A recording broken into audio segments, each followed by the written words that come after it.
இன்றைக்கி நம்ம பார்க்க போகிற வீடியோ பார்த்தீங்கன்னாக்கா சைவ மீன் குழம்புன்னு சொல்கிற ஐர மீன் குழம்பு பற்றி தான் பார்க்க போகிறோம். ஸோ எங்கள் பாட்டி எப்படி செய்வாங்க அப்படின்றத பற்றி பார்க்கலாம். நான் எப்படி செய்வேன் அப்படின்றதையும் நான் உங்களுக்கு சொல்கிறேன். சரிங்களா, வாங்க வீடியோக்குள்ளே போகலாம்.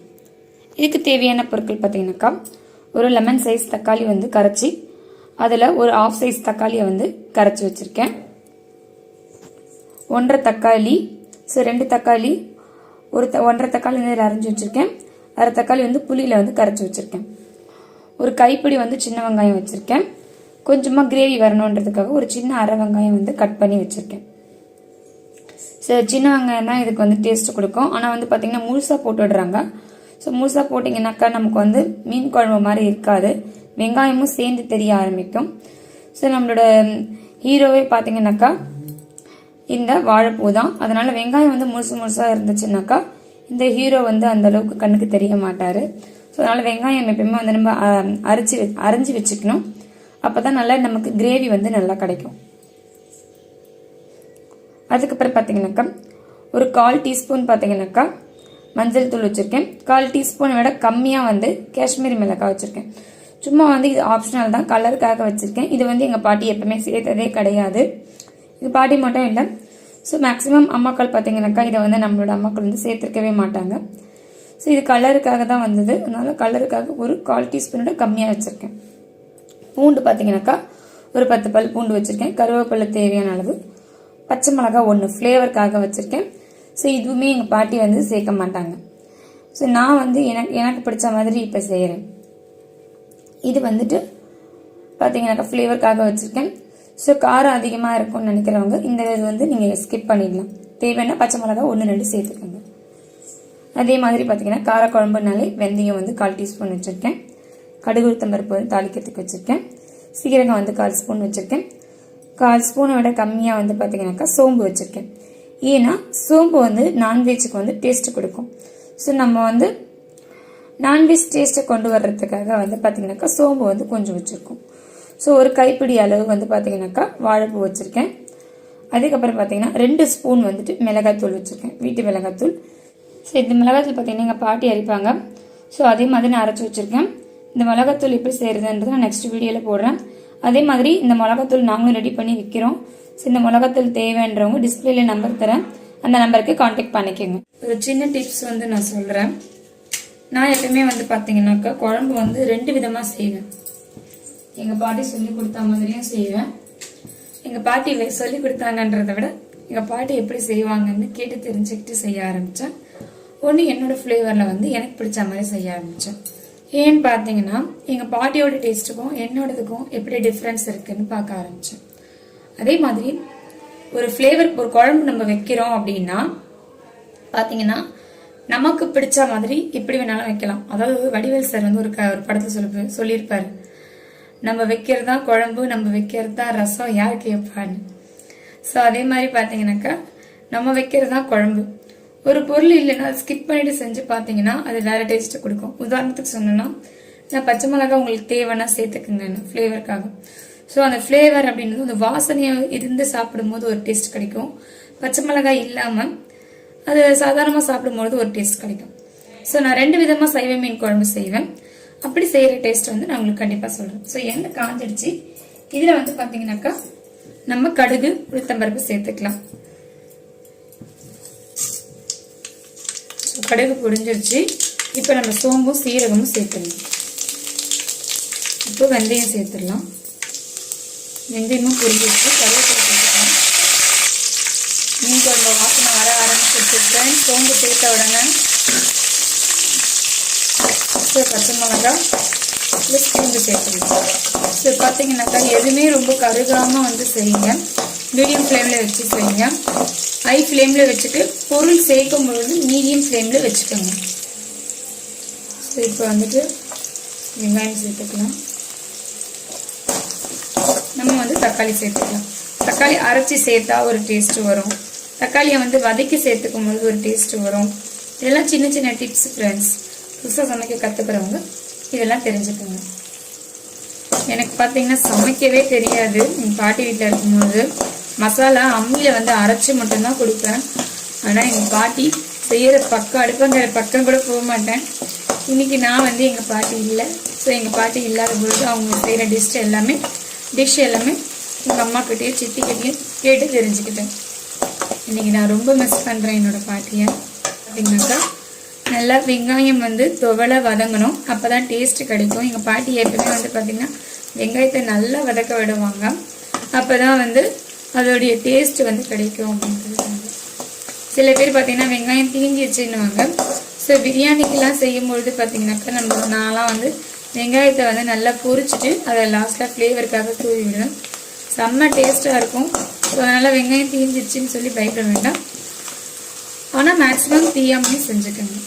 எவ்வளோக்கு எவ்வளோ வெங்காயம் வதங்குதோ அவ்வளோக்கு அவ்வளோ பார்த்திங்கனாக்கா டேஸ்ட் வந்து கொடுக்கும். ஸோ அவ்வளோதான், வதங்கிடுச்சு. சின்ன வெங்காயன்றதுனால இதுக்கு மேலே வதக்க முடியாது. இப்போ வந்து தக்காளி சேர்த்துக்கணும். தக்காளி வதங்கிறதுக்காக பார்த்திங்கன்னா கொஞ்சமாக உப்பு சேர்த்துக்கலாம். இப்போ பார்த்திங்கன்னா நல்லா வந்து வதங்கிடுச்சு. இப்போ இந்த ஸ்டேஜில் பார்த்திங்கன்னா நம்ம வந்துட்டு மஞ்சள் தூளும் காஷ்மீரி மிளகாயும் சேர்த்துக்கலாம். ஸோ லேஸாக வந்து வதக்கிங்க ஃப்ரெண்ட்ஸ். கொஞ்சமாக தண்ணி சேர்க்கறதுனால சேர்த்துக்கோங்க, ஏன்னா வந்து இது தீஞ்சிடக்கூடாது. அதனால் பார்த்திங்கன்னா இதில் வந்து நான் மிளகாத்தூள் வந்து சேர்க்க மாட்டேன், புளியில் தான் சேர்த்துக்குவேன். ஏன் எண்ணெயில் வதக்குறாங்கன்னு பார்த்தீங்கன்னாக்கா அது வந்து அந்த மிளகாவோட நெடியும் அந்த வாசனையும் போகிறதுக்காக வந்து வதக்குறாங்க. பட் அதில் முக்கியமான விஷயம் என்னென்னு பார்த்தீங்கன்னா தீஞ்சிடக்கூடாது. ஸோ நான் தீயாமல் இருக்கிறதுக்காக கொஞ்சமாக தண்ணி சேர்த்துட்டு அந்த பச்சை வாசனை போகிறதுக்காக இது பண்ணுறேன். எங்கள் பாட்டி என்ன பண்ணுவாங்கன்னா புளியில் கரைச்சிட்டு கொதிக்க விடும்போது தட்டு போட்டு மூடிடுவாங்க ஹை ஃப்ளேமில் வச்சு. அப்போ அந்த மிளகாத்தூளோட வாசனை போயிடும் அப்படின்னு. இப்போ இது கொதிச்சுட்டு இருக்கட்டும், நம்ம அடுத்தது ரெடி பண்ணிக்கலாம். எங்கள் பாட்டி பார்த்தீங்கன்னா ரொம்ப சிம்பிளாக செய்வாங்க, ஆனால் டேஸ்ட் நல்லாயிருக்கும் பயங்கரமாக. எங்கள் பாட்டியோட டேஸ்ட்டை பிடிக்காதவங்கன்னு சொல்லவே முடியாது. ஸோ இப்போ இதில் வந்து நம்ம மிளகாத்தூளை சேர்த்துக்கலாம். ஸோ கை விட்டு கரைச்சி வச்சுக்கலாம். உப்புமே போட்டு வச்சுருவாங்க. எங்கள் பாட்டி வந்து இதில் தான் போடுவாங்க ஃப்ரெண்ட்ஸ். அதுக்கப்புறம் அந்த கொதிக்கும் பொழுது மிளகாத்தூள்லாம் போட மாட்டாங்க. ரொம்ப ரேராக தான் வந்து பார்த்தீங்கன்னாக்கா வாயில் ஊற்றி பார்த்துட்டு டேஸ்ட் எப்படி இருக்குன்னு பார்த்துட்டு அதுக்கப்புறமா காரப்பத்தலைன்னா போடுவோம். எங்கள் பாட்டி வந்து ஜஸ்ட் எண்ணெயை வந்து ஒரு போட்டு ஒரு பெரட்டிட்டு கடைசியாக அதை வந்து சேர்த்துருவாங்க. ஆனால் நான் வந்து அந்த மாதிரி பண்ண மாட்டேன். அந்த மாதிரியும் பண்ணுவேன், அது ஒரு மாதிரி இருக்கும். வேகமாக செய்யணும், சமையல் செய்யணும்னா எங்கள் பாட்டி ஸ்டைலில் போயிடுவேன். டேஸ்ட் நல்லா தான் இருக்கும். இன்னும் கொஞ்சம் வந்து நம்மள மாதிரி நம்ம சாப்பிட்ற மாதிரி சாப்பிட்லாம் அப்படின்னு சொல்கிற மாதிரி சொன்னால் 2K கிட்ஸ் மாதிரி வச்சுக்கோங்களேன். அந்த மாதிரி சாப்பிட்ணுன்னு நினச்சேன்னாக்கா இதில் வந்து மசாலா சேர்க்க போகிறேன். ஸோ அந்த மாதிரி சேர்க்கலாம். எப்படி செய்யறேன்றது பார்க்கலாம். ஸோ ஒரு பவுல் எடுத்துக்கிட்டேன். இதில் பார்த்தீங்கன்னாக்கா 1 டேபிள் ஸ்பூன் வந்துட்டு அரிசி மாவு, அதே அளவுக்கு பார்த்தீங்கன்னா கார்ன்ஃப்ளவர் எடுத்திருக்கேன், கொஞ்சம் கடலை மாவு எடுத்திருக்கேன், ஒரு 1/4 டீஸ்பூன் பார்த்தீங்கன்னா மஞ்சள் தூள் எடுத்திருக்கேன், ஒரு 1/4 டீஸ்பூன் பார்த்தீங்கன்னாக்கா தனி மிளகாய் தூள் எடுத்திருக்கேன். அது கொஞ்சமாக உப்பு சேர்த்துக்கலாம். ஸோ எங்கள் ஷாப்பில் பார்த்தீங்கன்னாக்கா இந்த உப்பு எல்லாமே இருக்குது. அதே மாதிரி உங்களுக்கு தேவைன்னா கான்டாக்ட் பண்ணிக்கோங்க. கொஞ்சமாக வந்து தண்ணி சேர்த்துட்டு நம்ம இதில் வந்துட்டு நம்மளோட ஹீரோ வாழைப்பூவை வந்து சேர்த்துடலாம். ஸோ இதில் வந்து நம்ம பிசைஞ்சிட்டு தான் நம்ம வந்து இது பண்ணணும். வாழைப்பூ கூட சேர்த்து பிசைஞ்சோம் அப்படின்னாக்கா வாழைப்பூவோட அந்த சின்ன சின்ன அந்த இதெல்லாம் வந்து காம்புலாம் வந்து பார்த்திங்கனாக்கா உடைய ஆரம்பிச்சிடும். இது அப்படியே ஒன்று ஒன்றா பரட்டி கூட நீங்கள் வந்து போட்டு போடலாம். இல்லைன்னா இதில் வந்து நீங்கள் டிப் பண்ணி வச்சுட்டு ஒன்று ஒன்றா போடும்பொழுது பார்த்திங்கன்னா நீங்கள் போட ஆரம்பிக்கலாம். அதே மாதிரி முதல்ல சமைக்க ஆரம்பிக்கும் போது பார்த்தீங்கன்னா ஃப்ரெண்ட்ஸ் மசாலாலாம் நிறைய சேர்த்துருவேன். இன்னும் கூட மறக்க முடியாது மாமியார் வீட்டில். ஆனால் நல்லா இருக்குன்னு சொல்லுவாங்க. ஆனால் எனக்கு இப்போ தோணுது பாவம் அவங்கள ரொம்ப கஷ்டப்படுத்தியிருக்கோம் அப்படின்ட்டு. ஏன் நிறைய சேர்த்துருவேன்னா டேஸ்ட் நல்லா கொடுக்கும் அப்படின்றதுக்காக சேர்ப்பேன். ஆனால் பார்த்தீங்கன்னா அது எல்லாமே ஜஸ்ட் ஒரு ஃப்ளேவருக்காக அப்படின்றது தெரிஞ்சுக்க ஆரம்பிச்சு பண்ணிட்டு வர்றதுக்குள்ள பச்சை மிளகாய் எல்லாமே வந்து பார்த்தீங்கன்னா நல்லா ஸ்மெல் கொடுக்க ஆரம்பிச்சிருச்சு. வாங்க நாங்கள் ரெடி ஆகிட்டோம் அப்படின்னு சொல்லி. ஸோ இப்போ நம்ம இதில் வந்துட்டு கரைச்சி வச்சிருந்த புளி தண்ணி மிளகாத்தூள் எல்லாம் சேர்த்துடலாம்.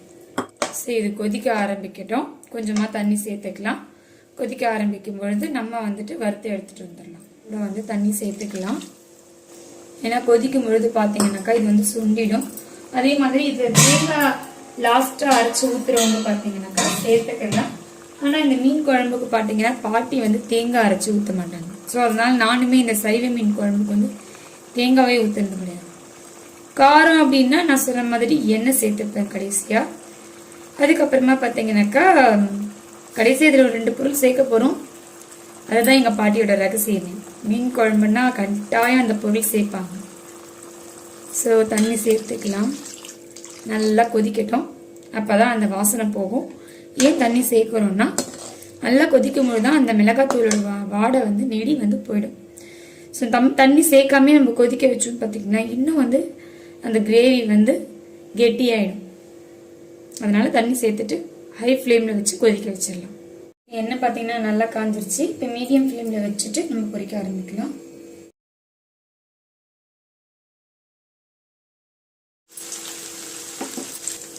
சேர்த்ததுக்கு அப்புறமா கொஞ்ச நேரம் ஹை ஃப்ளேமில் வச்சுக்கலாம். சேர்க்கும்பொழுது மட்டும் மீடியம் ஃப்ளேமில் வச்சுக்கோங்க.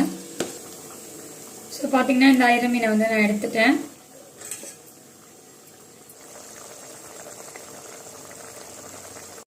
ஸோ ரெடி ஆயிடுச்சு. இப்போ நான் கடைசியாக சேர்க்க போன பொருள் பார்த்தீங்கன்னாக்கா வச்சு மிளகுத்தூள் வந்து இதில் கடைசியாக சேர்க்க போகிறேன்.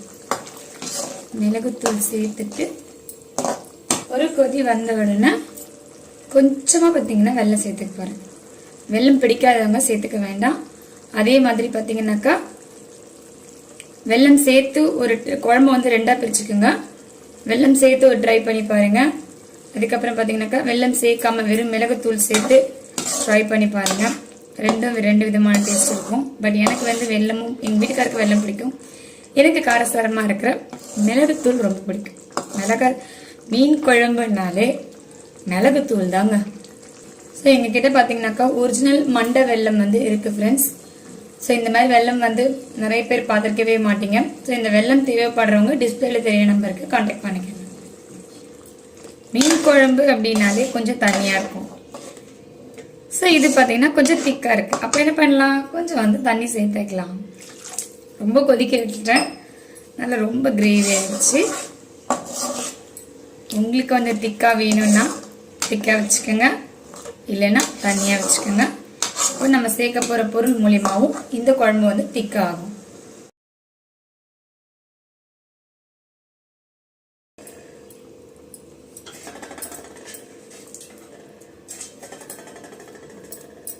அவ்வளோதான் ஃப்ரெண்ட்ஸ், ரெடி ஆகிடுச்சு. இந்த வீடியோ பிடிச்சிருக்கவங்க உங்கள் ஃபேமிலி அண்ட் ஃப்ரெண்ட்ஸ்க்கு ஷேர் பண்ணிக்கோங்க. நம்ம சேனலை சப்ஸ்கிரைப் பண்ணிக்கோங்க. தேங்க்யூ.